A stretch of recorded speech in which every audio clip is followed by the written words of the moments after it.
Magandang gabi po sa inyong lahat. Let nothing disturb you. Let nothing frighten you. All things are passing. God never changes.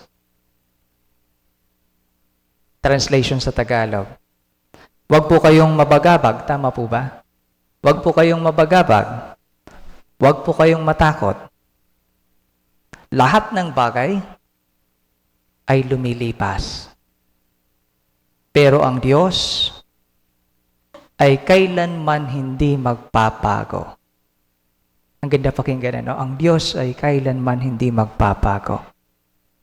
Ito'y mga banal na salita na nagmula mismo sa bibig ni Santa Teresa ng Avila, whose feast we celebrate today. Ginugunita po natin ang kapistahan ni Santa Teresa.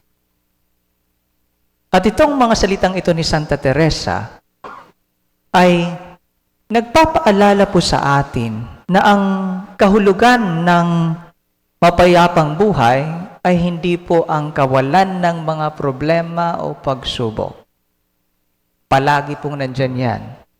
If not every day, once a week. If not once a week, twice a week. Thrice a month. Palagi pong nandyan yan.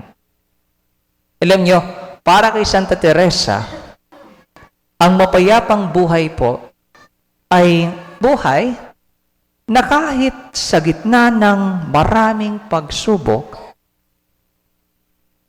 nananatiling nananalig tayo sa Diyos.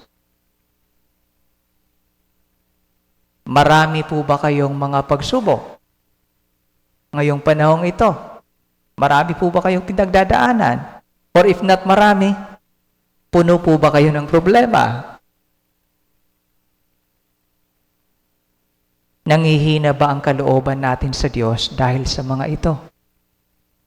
Ngayong araw, pinapaalalahanan tayo ni Santa Teresa ng Avila. She would like to remind us na patuloy manalig sa Panginoon. Patuloy manalig sa Panginoon. Why? Bakit? Because God is our calm in every storm and our strength in every weakness. Translation sa Tagalog. Ang Diyos po ang ating kapayapaan sa bawat unos at ang ating lakas sa bawat kahinaan. Muli, tinatawag po tayo ni Santa Teresa ng Avila.